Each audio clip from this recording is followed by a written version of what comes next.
En la formación de equipos móviles y seguridad vial, recomendamos, porque esta información que se presenta es una síntesis del material de estudio de la formación CISO respectiva, es decir, un apoyo visual y audible previa a la realización de la evaluación misma, que se comunique con su supervisor CISO para que le facilite los materiales de estudio, los lea detenidamente para poder comprender mucho mejor esta presentación y proceder a la evaluación y obtener una calificación mínima del 75% para aprobar.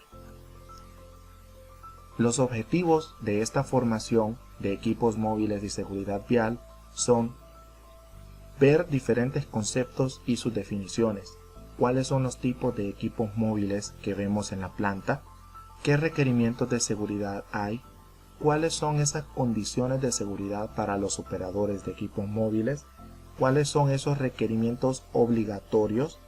Vamos a visualizar también lo que es un plan de circulación y que comprende un plan de emergencia, y finalizaremos con los 5 pilares que hacen que la política de seguridad vial se cumpla en Argos, Honduras. ¿Qué son los equipos móviles?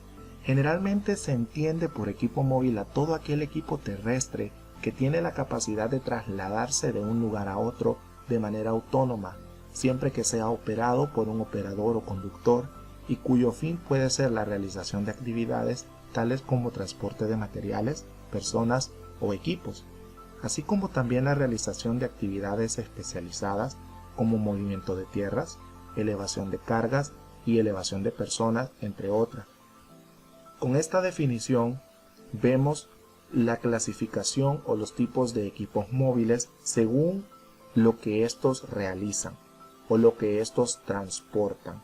En este caso tenemos los transportes de personas, y en estas incluye los vehículos particulares y los transportes de pasajero o unidades de transporte de pasajero. Los transportes de materiales contemplan lo que son los camiones, las rastras, las volquetas, los dumpers, trailetas, camiones cisternas. Los equipos de izaje son las grúas, brazos articulados, montacargas,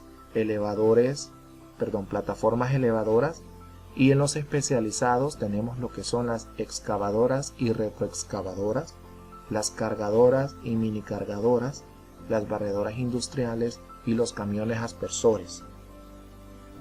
Vamos a comenzar viendo cada tipo de equipo móvil y la función que estos realizan. Los transportes de personas son estos vehículos destinados al transporte seguro y confortable de personas, y vemos dos tipos: los vehículos particulares, que tienen la capacidad de llevar hasta 6 personas de manera segura y confortable, y tenemos el transporte de pasajeros o las unidades de transporte de pasajeros mucho más grandes como los buses, que pueden llevar pasajeros de manera segura y confortable, y generalmente son más de 8 personas. Tenemos los transportes de materiales, que son vehículos diseñados específicamente para el transporte de cargas, y pueden existir diferentes tipos según la capacidad de carga y la manera de contener estos materiales. Dentro de ellos tenemos los camiones, que están diseñados para el transporte de herramientas, equipos y materiales contenidos en empaques y embalajes. Acá también se clasifican lo que son los vehículos pickups de cabina sencilla. Tenemos las rastras, que a diferencia de los camiones, estos pueden tener una capacidad mayor en cuanto a su almacenamiento, y esta capacidad va a variar o es acorde a la cantidad de ejes que éste tenga. Tenemos las volquetas, que están también diseñadas para el transporte de materiales, pero específicamente a granel, debido a que el material es transportado en su cuba que contiene debidamente ese material, y su capacidad varía de acuerdo a la cantidad de ejes. Los dumpers, del término inglés que significa motovolqueta o autovolqueta, es un equipo especializado para transportar materiales de minas a cielo abierto y cantera. Su capacidad puede llegar hasta 500 toneladas de material que puede transportar. La traileta, al igual que las volquetas, tiene la capacidad de descargar elevando la cuba que contiene el material. su capacidad es mucho mayor que las volquetas, pero también lo es el riesgo de volcamiento al momento que se realiza la descarga del material. Las cisternas y los mixers son diseñados especialmente para el transporte de cemento a granel. Para la carga y descarga de este se desarrollan procedimientos especiales debido a los riesgos que representan este tipo de actividades. Dentro de los equipos de izaje, que son aquellos que se consideran especializados y son diseñados especialmente para el izaje de cargas o de personas y cuentan por lo tanto con un dispositivo de seguridad que permite realizar estas actividades de manera segura y confiable.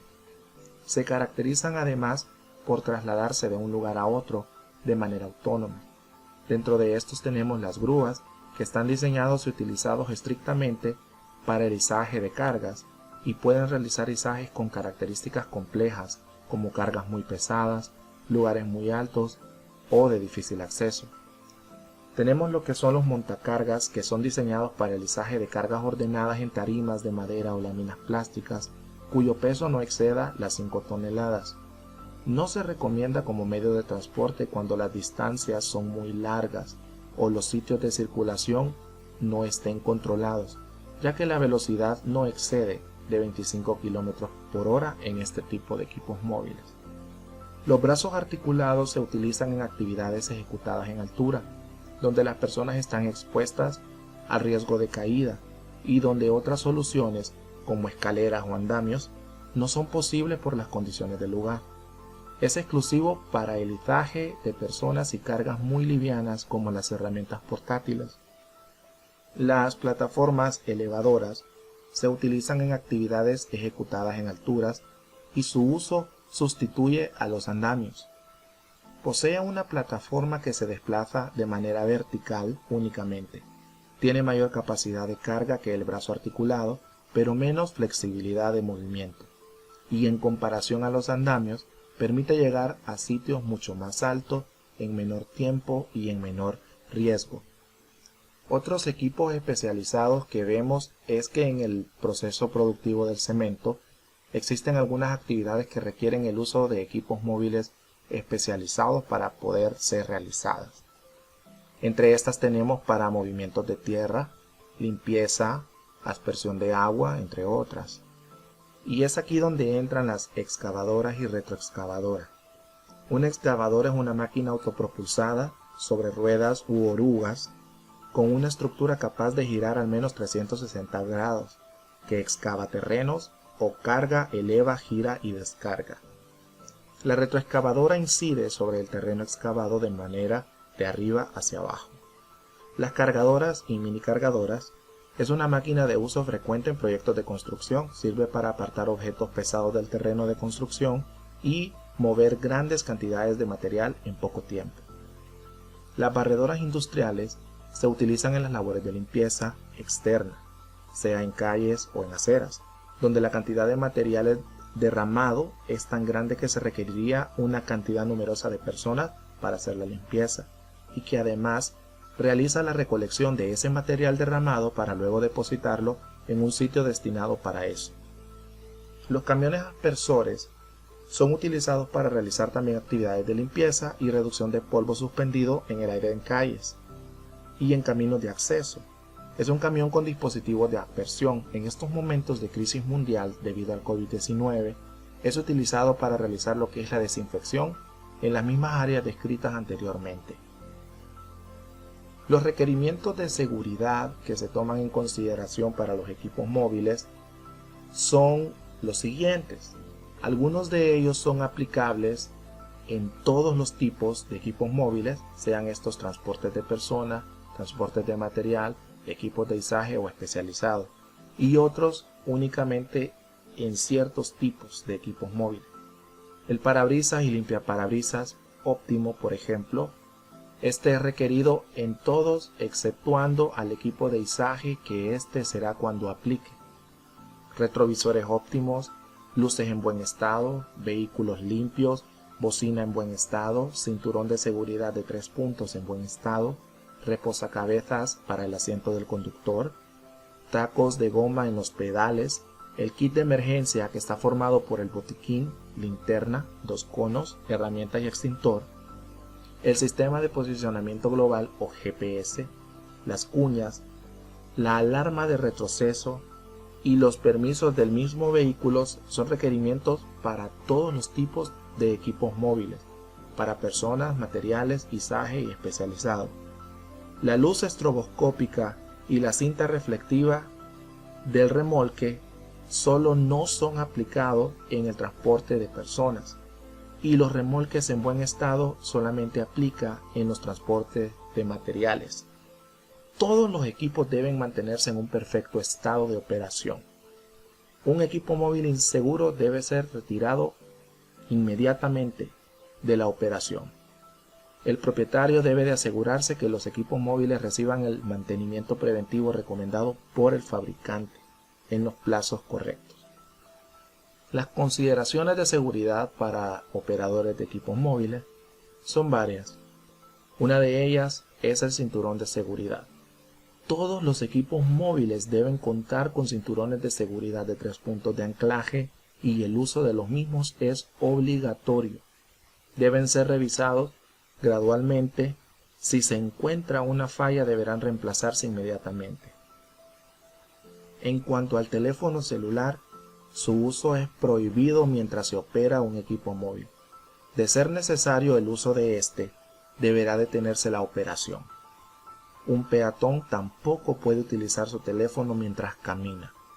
Cualquier llamada se podrá hacer en un lugar seguro de la planta, como por ejemplo senderos o aceras de peatones. En cuanto a drogas y alcohol, está terminantemente prohibido que los operadores puedan operar los equipos móviles bajo efecto de drogas o bajo efecto de alcohol. Y aquí se aplica la política de cero tolerancia. No es permitido. Otro punto son las velocidades máximas. El límite de velocidad permisible dentro de la planta y cantera es de 25 km por hora, y en el caso exclusivo de los dumpers, la velocidad en cantera será de 40 km por hora, respetando siempre todos los equipos móviles las señales de velocidad para las distintas secciones de la misma. Los requerimientos obligatorios: tenemos la selección y clasificación, unos aplicados para pasajeros, cargas, retroceso, operadores, líneas de energía eléctrica e inspección preoperatoria. Toda esta tiene que comprenderlo el operador de un equipo móvil. Selección y calificación: todos los operarios especializados deberán ser competentes y estar certificados para la operación de dicho equipo, sea un conductor de grúa o un conductor de dumper. Además, también tiene que contar con determinados entrenamientos como la introducción, mantenimiento defensivo, sistema de gestión de riesgo, procedimiento de seguridad vial, equipo de protección personal, izaje, trabajos en alturas, bloqueos de energías peligrosas y apilamientos. Todo depende del área donde va a manejar equipos móviles. En cuanto a pasajeros, se prohíbe el transporte de pasajeros, así como el uso de ayudantes. En el caso del vehículo particular, se limitará el número de pasajeros al número de cinturones que esta unidad tiene. Solo se permitirá acompañantes cuando sea necesario realizar viajes de inducción, pero estos deberán ser autorizados. En cuanto a la carga, la sobrecarga de los equipos móviles está prohibida.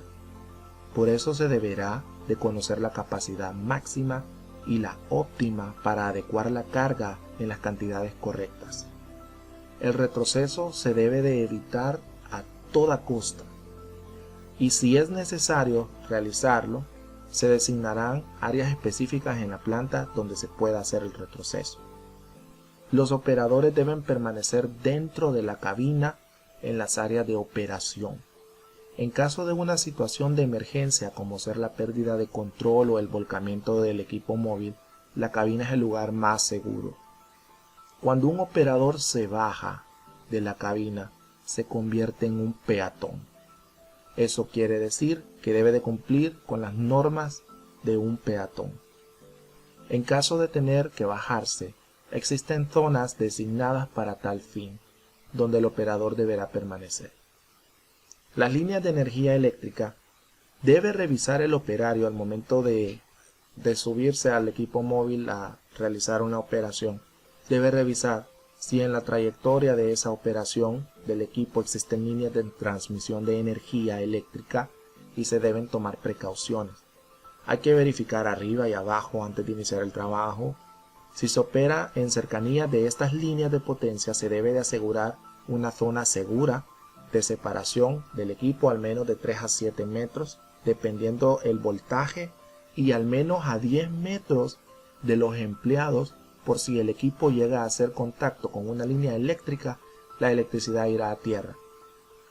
Realizar este tipo de trabajos tiene que ser de día, de manera diurna, además de instalar rótulos de advertencia a 7 metros de ambos lados de la línea de potencia y entrenar a los trabajadores cómo responder adecuadamente ante un incidente eléctrico.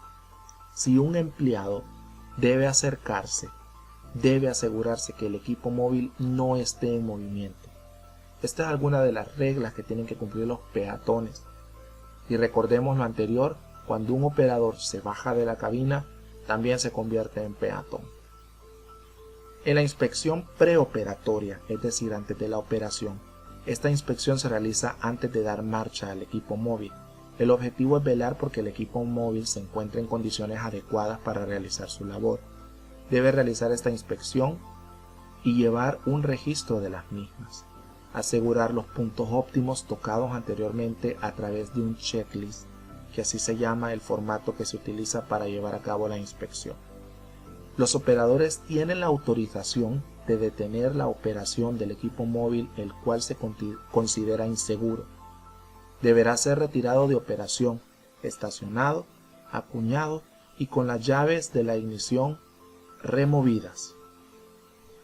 Hay 8 recordatorios importantísimos que tenemos que tener en claro ahora y memorizarlos. Cuando un operador se baja de la cabina, se convierte en un peatón. Toda persona debe atender la formación de equipos móviles, que es la que está recibiendo en este momento. Hay que evitar acercarse a un equipo móvil cuando esté en funcionamiento. Evitar hablar por teléfono mientras camina y también si está operando un equipo móvil. Mantenga una zona de separación segura entre las personas y el equipo móvil. Nunca acercarse a un equipo móvil por la parte de atrás o en los puntos ciegos que estos tienen.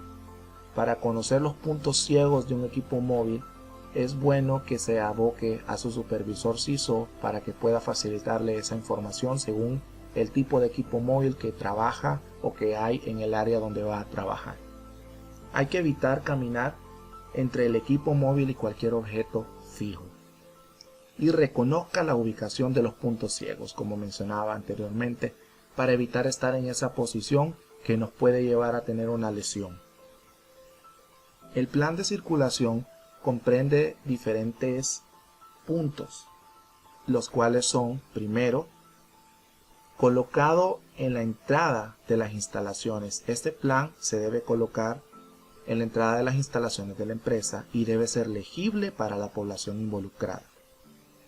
Este debe ser incluido en la inducción de seguridad para los empleados contratistas y otros visitantes del sitio. Deberá reducir el retroceso de los camiones, por tanto usará sistemas de una sola vía o designará áreas para doblar.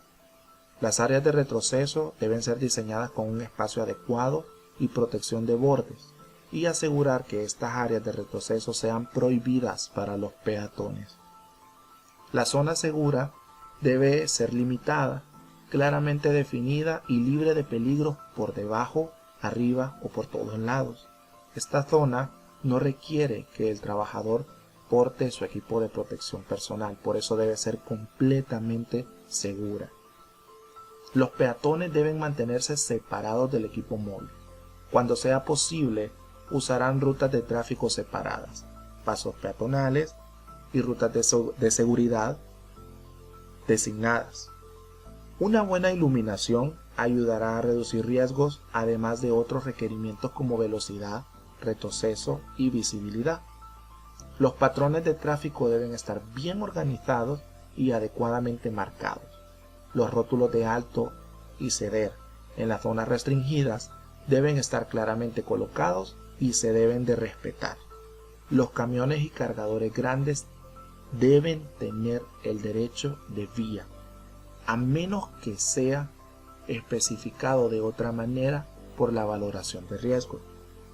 Evaluar vías de emergencia y rescate para todas las carreteras de acarreo con pendiente mayor de 10 grados, un grado máximo seguro sostenible. Evaluar los límites de velocidad y adecuarse a las condiciones del sitio. Deben estar colocadas las señales claramente y estas deben ser respetadas. Los vehículos más pequeños deben de mantenerse alejados de las áreas donde operan los vehículos más grandes y pesados, y si es necesario que estos vehículos vayan por esa zona, deben ir siempre, sea de día o de noche, con las luces encendidas. Deben portar, por lo tanto, si van a la zona industrial, deben tener una luz estroboscópica y tienen que tener contacto visual con los vehículos grandes y pesados. Hacerse notar que van a pasar, que necesitan movilizarse para evitar cualquier riesgo o cualquier lesión.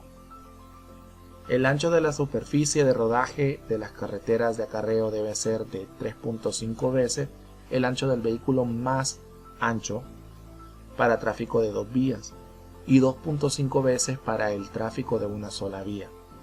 La protección de bordes y banquetas de seguridad debe tener una altura mínima de 1.5 metros o la altura del radio de la llanta más grande del equipo que opera en el área. Las curvas ciegas deben evitarse a toda costa y se requiere el suficiente drenaje sobre las carreteras de acarreo. Ahora vamos a ver lo que es el plan de emergencia. El plan de emergencia debe detenerse porque en caso de que ocurra un accidente relacionado a equipos móviles, la prioridad, debemos conocer, la prioridad del equipo de rescate y de todo mundo es la de salvaguardar, en la medida de lo posible, la integridad del conductor y las personas involucradas en el accidente. Un operador certificado de equipos móviles debe conocer qué acciones tomar en el caso de que ocurra un accidente, de manera que pueda responder de la mejor manera y minimizar las consecuencias de este evento no deseado. En caso de que el conductor no esté herido de gravedad, las primeras acciones que él tiene que realizar en caso de un accidente es autoexaminarse físicamente, verificar si tiene o no alguna lesión o alguna herida en su cuerpo, verificar que el sitio donde ocurrió el accidente, ya sea que se haya volcado el equipo móvil, es seguro para poder descender de ese vehículo, si no está cerca de un abismo o un pozo o un chute de extracción, etc. En caso de que pueda salir del equipo móvil, debe salir y alejarse del vehículo, no intentar rescatar el equipo por sí mismo, es decir, solo. Y el testigo o la persona que observe el accidente o el siniestro, o si el operador o conductor se encuentra en condiciones físicas sanas, o sea, no sufrió ninguna lesión en el accidente, debe de comunicar de forma inmediata vía telefónica o a través del radio al coordinador de sala de control, al coordinador de seguridad de la planta, al coordinador de seguridad vial, para conocer cuál es la condición en la que se encuentra la persona y la ubicación donde ocurrió este accidente. En caso de que hayan personas heridas de gravedad, los testigos o las personas presentes en ese momento no deben intentar hacer el rescate de víctimas si se observa que hay alguna condición de riesgo para las personas tanto accidentadas o como para los que quieren ayudar. Los responsables deben informar a la brigada de rescate el hecho y enseguida verificar el sitio de la incidencia para poder actuar. En caso de que se establezca que el rescate puede ser hecho por el personal competente de la compañía, es decir, la brigada de rescate, el personal médico y o el personal que ha sido entrenado en primeros auxilios, junto con el personal de seguridad, hay que planificar primero el rescate de la víctima. Segundo, ejecutarlo, es decir, ir a rescatar a la víctima. Tercero, darle las atenciones médicas inmediatas a la víctima y si fuera necesario, se dispondrá el uso de la ambulancia y el traslado hacia el hospital si es netamente necesaria una atención mayor. Si el operador o conductor ha podido salir de la cabina o fue rescatado, se debe acordonar el área donde ocurrió el accidente, iluminar esa área si es necesario, restringir el paso de vehículos y personas si es necesario, contener los líquidos que puedan salir tales como aceites y combustibles que puedan ocasionar accidentes más graves. Hay que retirar la carga que tenga el vehículo en caso de que la tenga. Si se puede apoyar de equipo pesado o una mini cargadora, el último recurso sería hacerlo a mano en caso de no poder contar con estos equipos. Tener precaución de que el vehículo al retirarle carga puede perder su estabilidad o equilibrio y el retiro de peso debe hacerse poco a poco. Si el vehículo estuviera volcado, como vemos en la imagen inferior, la primera, para que pueda ser remolcado o reparado, debe volver a su posición normal. Y para ello debemos realizar un análisis de riesgo, analizando todas las variables posibles donde se ocurrió ese incidente. Hay que planificar el movimiento de acuerdo a la situación, si es factible con equipos disponibles en el área como remolques o grúas, sino considerar grúas de gran capacidad de carga para poder atender esto. Si se considera el tirar el vehículo de uno de los lados con otro vehículo como remolque o grúa para poder reposicionarlo, se deberá emplear cables, ganchos, grilletes en buenas condiciones, por lo tanto hay que inspeccionarlos previamente a su uso. Nadie debe estar como espectador en el área de operación de remolque o tensión con cable, excepto los conductores en la cabina de los vehículos de rescate previniendo una rotura del cable. Una vez reposicionado el vehículo, deberá conducirse o ser remolcado a un área segura. Antes de realizar cualquier acción, tenemos que recordar que el rescate de la víctima debe ser realizado sin poner en riesgo la vida de las personas que están realizando ese rescate. Ahora vamos a hablar un poco de lo que es la seguridad vial. ¿Qué es la seguridad vial? Consiste en la prevención de accidentes de tránsito o la minimización de sus efectos, especialmente para la vida y la salud de las personas, cuando tuviera lugar un hecho no deseado de tránsito. También se refiere a las tecnologías empleadas para dicho fin en cualquier medio de desplazamiento terrestre, sea este autobús, camión, automóvil, motocicleta, bicicleta o inclusive los peatones, es decir, a pie.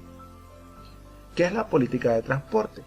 Son un conjunto de principios que regirán las actividades relacionadas con el transporte como un compromiso de Argos Honduras en brindar a nuestros empleados transportistas, conductores contratistas, clientes, visitantes y toda la comunidad en general condiciones de trabajo seguras y saludables.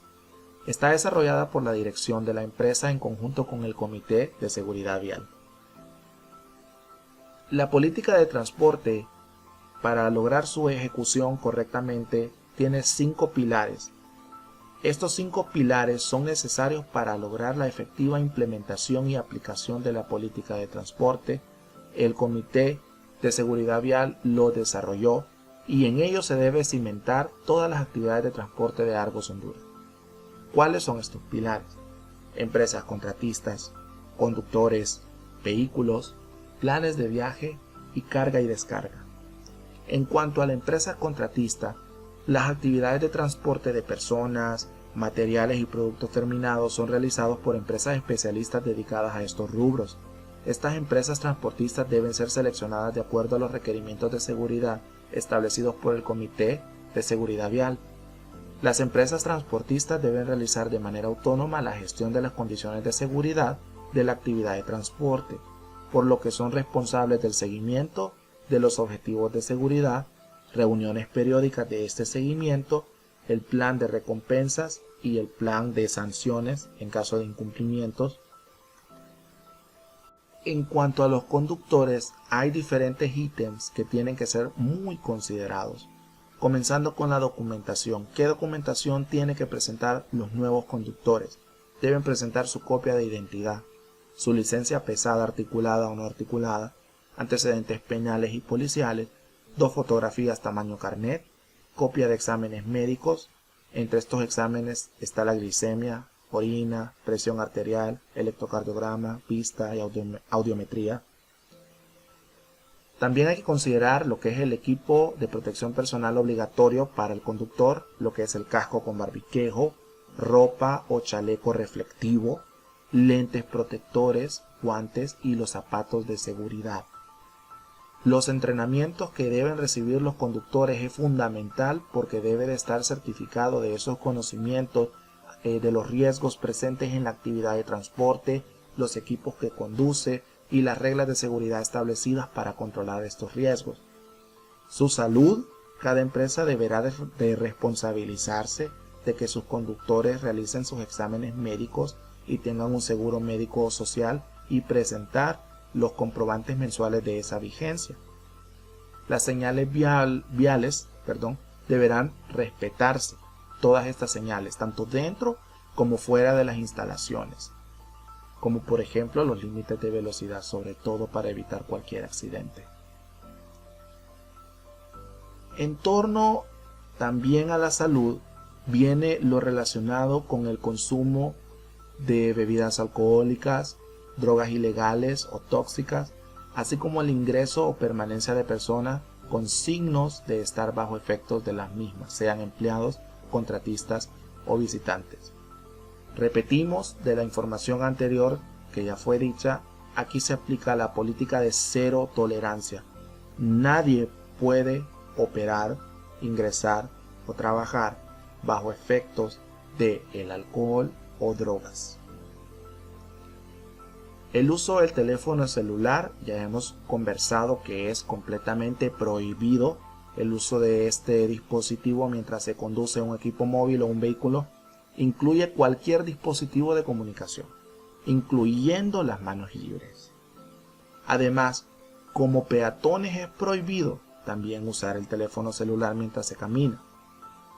El uso del cinturón de seguridad es obligatorio para todas las personas dentro de la unidad de transporte, no solo para el conductor, es para todas las personas que están dentro de la unidad de transporte en el caso de transporte de personas y para el conductor en las unidades de transporte de materiales o productos terminados, porque solamente debe ir el conductor. El control de fatiga, pues los conductores tienen un derecho, un tiempo de descanso, 30 minutos de descanso por cada 4 horas de conducción.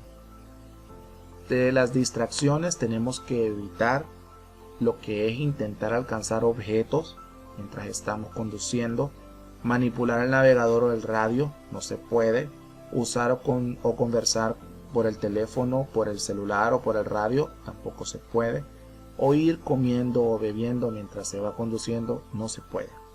Esto repercute al tiempo de reacción, de frenada ante un determinado incidente o alguna situación que pueda producir un accidente.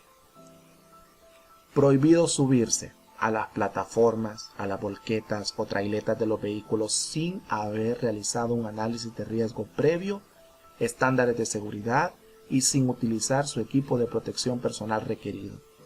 Los límites de velocidad tenemos que contemplarlos: 25 km máximo en planta, 65 km máximo en carretera recta, 35 km máximo en carretera curva, 40 km máximo al transitar por ciudades y 25 km máximo en la cercanía de escuelas, colegios y hospitales. En condición nocturna o en condiciones climáticas adversas deberá de reducirse a la mitad de la velocidad establecida. Es decir, si está lloviendo o si es de noche, el máximo en una carretera recta ya no será 65, sino la mitad.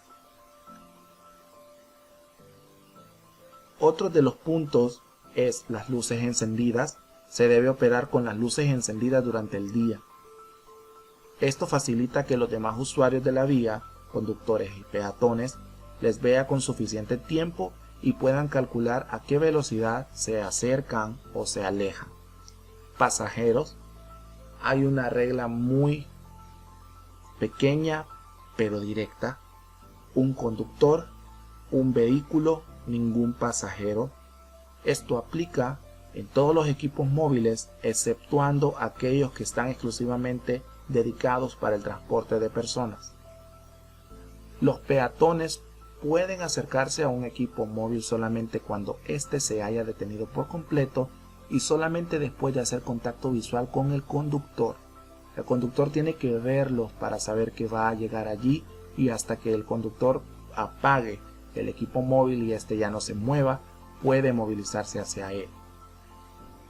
Los objetos sueltos en el interior: es prohibido tener objetos o cargas sueltas dentro de la cabina, ya que en el caso de un accidente pueden causar una herida o golpes a la persona dentro de la misma. En cuanto a la sobrecarga, tenemos que conocer la carga máxima permisible en rastras y trailetas según la cantidad de ejes que tenga. En el caso de que tenga un eje en rastra, pues no está definido. En trailetas son 14 toneladas. En caso de tener dos ejes, en rastra son 37 toneladas y traileta 21. Y en tres ejes, en rastra son 41 toneladas y en trailetas son 25. La conducción nocturna, pues es prohibido conducir dentro del horario de 11 de la noche a 4 de la madrugada. En cuanto a las recompensas y sanciones, hay que incentivar el cambio hacia buenos comportamientos al conducir mediante un sistema permanente de recompensas y eliminar progresivamente los comportamientos riesgosos mediante un sistema permanente de retroalimentación y sanciones. ¿Cuáles son los beneficios de este plan? 0 accidentes y salvaguardar la vida de los conductores, el bienestar de sus familias y el patrimonio de los transportistas. Otro de los pilares son los vehículos. Todos los vehículos serán inspeccionados rigurosamente en los siguientes puntos. En cuanto a la selección del vehículo, tiene que ser adecuado para el trabajo que va a realizar, teniendo en cuenta el tipo y duración de viaje en dado caso de transporte de materia prima o en caso de producto terminado. Los que son para el caso de la entrega de producto terminado debe ser apto para los sitios de los clientes. Se debe realizar una evaluación de riesgos de las instalaciones antes de enviar los vehículos por primera vez a lugares de alto riesgo, y esta debe ser realizada por el Departamento de Comercial y Logística. Las especificaciones del vehículo aplicado para vehículos propiedad de Argos Honduras, transportes de personas, producto terminado, ya sea en bolsa o a granel, contratados, vehículos propiedad del cliente. Esas especificaciones del vehículo aplican en todos ellos. El mantenimiento y revisión deben estar en óptimas condiciones para poder circular, y debe haber una evaluación periódica según las recomendaciones del fabricante, y todas las revisiones e inspecciones tienen que estar debidamente documentadas y validadas por un taller certificado. Se debe comprobar, debe haber comprobaciones previo al inicio de la marcha, es decir, diariamente se realiza la inspección preoperatoria, o sea, previo a iniciar sus operaciones, y estas deberán documentarse correctamente. En los vehículos de transporte de personas con capacidad menor a 7 personas, esta revisión se hará de manera manual y de manera semanal. Otro pilar es el denominado planes de viaje, y la información que debe contener el plan de viaje es la siguiente. Debe tener una ruta claramente definida y mapas de riesgos de todos los viajes. Estos deben estar al día y deben ser compartidos por todos los supervisores de seguridad de cada empresa contratista antes de cada viaje. Debe detallar curvas pronunciadas, mercados, lugares públicos, las horas del día cuando las personas salen de laborar. Las horas de trabajo seguro, recordemos, 30 minutos de descanso cada 4 horas, o 15 minutos de descanso cada 2 horas, o 10 horas de descanso mínimo en un día, y un día de descanso a la semana. Las velocidades de conducción son las establecidas por la ley de tránsito del país: en rectas 60 km por hora y en curvas 30 km por hora. La conducción nocturna está prohibida de 11 de la noche a 4 de la madrugada. Para vehículos de transporte de materias primas y productos terminados que necesiten hacer entregas en esos horarios, solo se podrán autorizar por parte del director de compras y la cadena de suministro. El uso de cinturón de seguridad y luces encendidas durante la conducción es obligatorio. No usar el teléfono celular, nuevamente repetimos esta regla, durante la conducción. Los procedimientos en caso de averías o en caso de emergencias de cada empresa de transporte también tienen que estar dentro del plan de viaje, además de que el conductor tiene que tener conocimiento de cómo aplicarlo. Luego hay un monitoreo de la conducción durante el viaje, y es que las unidades tienen que tener su GPS, su sistema de posicionamiento global, operativo para poder obtener información de los viajes, los cuales deben ser analizados para tomar decisiones. Los datos que el conductor debe registrar como mínimo son la velocidad media y superior, la aceleración y desaceleración, las horas de conducción, las distancias recorridas, las paradas realizadas y frenados bruscos. Toda esta información es como mínimo que el conductor tiene que registrar en cada uno de los viajes que realiza. Cada 15 días se realizará una retroalimentación a los conductores como medio de mejoramiento en la conducción y el reconocimiento por un comportamiento seguro, así como si hay comportamientos inseguros como exceso de velocidad o no cumplir el plan, habrá que tomar medidas adecuadas. Recordamos la regla de pasajeros: un conductor, un vehículo, no pasajeros. El último pilar, carga y descarga, conlleva a que hay procedimientos específicos para poder brindar condiciones seguras durante estas actividades de carga y descarga, sea de producto terminado o sea de materias primas. Dentro de estos procedimientos tenemos la carga de cemento en bolsa, así como la descarga de cemento en bolsa, la carga de cemento a granel, así como la descarga del cemento a granel y la descarga de las materias primas. Si usted necesita conocer más a detalle sobre estos procedimientos, debe remitirse al Manual de Seguridad Vial para el conductor o a Supervisor CISO para la comunicación correspondiente según sea el caso. La información provista en esta presentación se basa de información en documentos anteriores, la cual fue actualizada, y la reestructuración de contenidos mismos con el acompañamiento de la oficina CISO de la planta Piedras Azules de Argos, Honduras, para fines formativos. Otra información que se haya utilizado de fuentes externas son acordes a la formación provista y personal con experiencia dentro de la compañía. Trabaja seguro, quédate con nosotros.